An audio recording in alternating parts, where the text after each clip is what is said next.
yeah, yeah.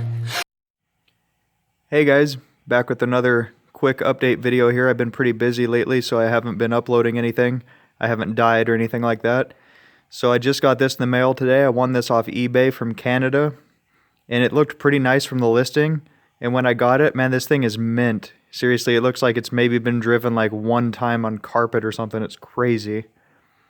It's just a bone stock, early Traxxas Rustler. This is my favorite era of Traxxas vehicles, and now that I have this, my collection is almost complete. I'm going to pull the body off. The body is just like immaculate. Whoa, crap. Okay. Yeah, so the body is just immaculate. There's just a little bit of dust on it. Look at the spikes on the tires. They look like they've hardly even been used. The chrome on the wheels is still excellent. The underneath is like totally scratch free. This thing is just completely mint. It looks like it's brand new. I paid, I believe, 20 bucks in shipping for this. Got a crazy deal on it. It's all complete.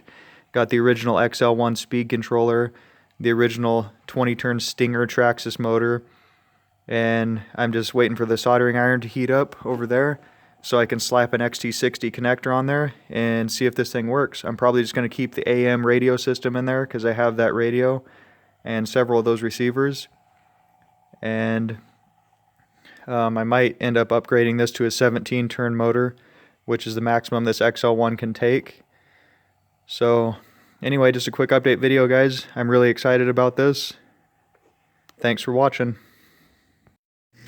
So the only thing wrong with this Rustler was this servo was froze up, and I'm guessing it was from just not being used for so long, but I got it, took apart and got it going again. Got my HobbyMate charger power supply servo tester going here, cycling it back and forth, and it seems to be doing fine, so I'm going to put it back in.